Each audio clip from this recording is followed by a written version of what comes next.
Hello there, and welcome to CTT Loves Movies and the series Alternative Oscars, where I revisit the Academy Awards and I pulled out my choices for the best performances and best pictures of those years. It is 1979, and let's begin. First category, Best Supporting Actress. Ted, I'm leaving you. Ted, keys. Here are my keys. Here's my American Express card. Here's my Bloomingdale's credit card. Here's my checkbook. I've taken $2,000 out of our savings account because that's what I had in the bank when we first got married.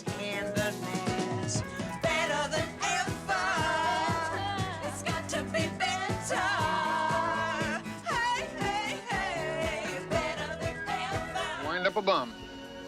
Italian bum. I'll tell him he either has to get a job or go to college. Hell, Just leave me alone.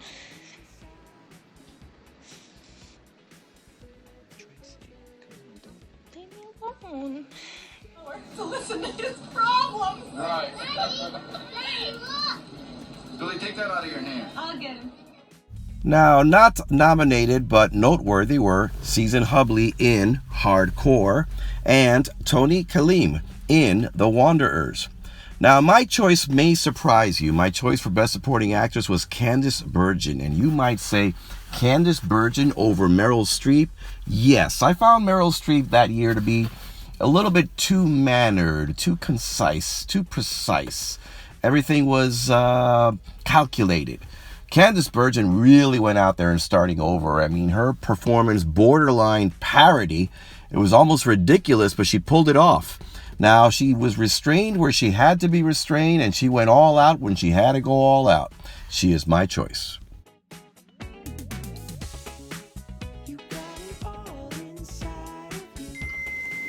I think what our insightful young friend is saying is that we welcome the inevitable seasons of nature.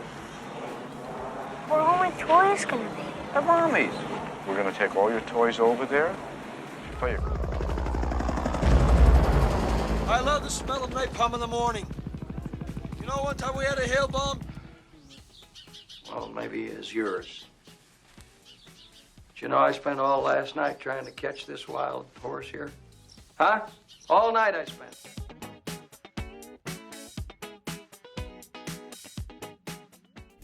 Not nominated but noteworthy were Paul Dooley in Breaking Away, Ron Liebman in Norma Ray, and Rick Schroeder in The Champ.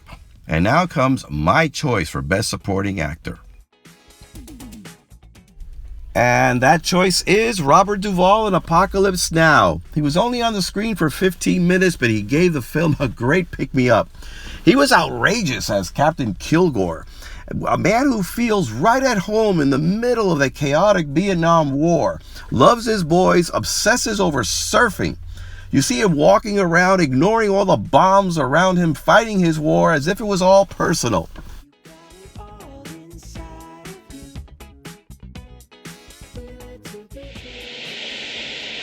I want you to put it in writing that Sheriff Lamar Miller is going to take Norma Ray Webster straight home, and I want you to sign it. And What do you do? Carry that around for emergencies? What is it? Well, think of it as a house.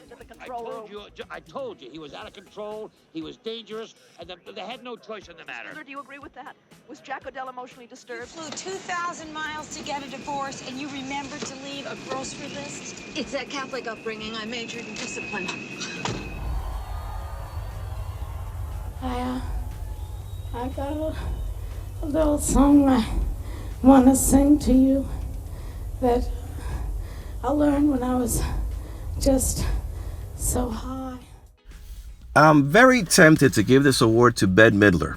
I really loved it. It was a very raw performance. It was her acting debut. But she's not my choice. Now here I agree with the Academy. Sally Fields is my choice for Best Actress for her performance in Norma Ray.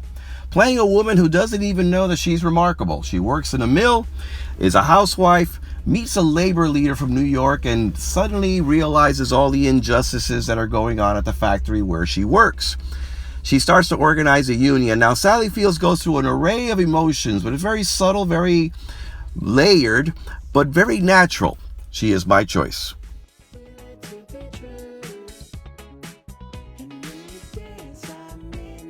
Had it last week and you loved it. No, I didn't. Hate the brown stuff. It's gross. Okay, all that is onions and gravy. I'm allergic to onions. You are not allergic to onions. You had this last week, and remember I told you. He is a slime. If he's allowed to go free, then something really wrong is going on. Mr. Kirkland, you are out of order. You're out of order. You're out of order. Sorry to persist, sir, but it would be of great interest to me to know just what newspapers you do read. I do not read papers. I watch TV. Do you mean, Mr. Gardner, that you find television's coverage of the news superior to that of the newspapers? I like to watch TV. Thank you. Reactor pressure back to normal. Right. Set the research photo minimum, guys. Jack, Good. phone for you. Jack, we still have high radiation on level 8. Perfectly normal. I see. You can go out with any girl in town. That's right. I go out with any girl in town.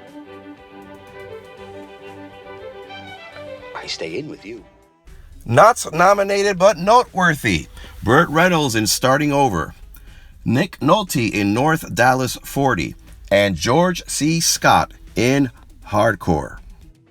My choice is Roy Scheider in Bob Fosse's semi-autobiographical All That Jazz. Scheider plays a theater director facing death, and yes, the 5 stages of death: denial, anger, bargaining, depression, and acceptance. Scheider's performance does kind of get lost in this shuffle of self-indulgent, fast editing in the film, but he shines anyway as the hedonistic, unsure, overly ambitious director who has to come to terms with mortality, the damage that he's done, and what he's leaving behind.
Now, Kramer vs. Kramer was exceptionally good. The scenes come together very precise, maybe too precise. And I loved All That Jazz, which wasn't precise at all. It's put together almost like the scenes are thrown at you in rapid succession.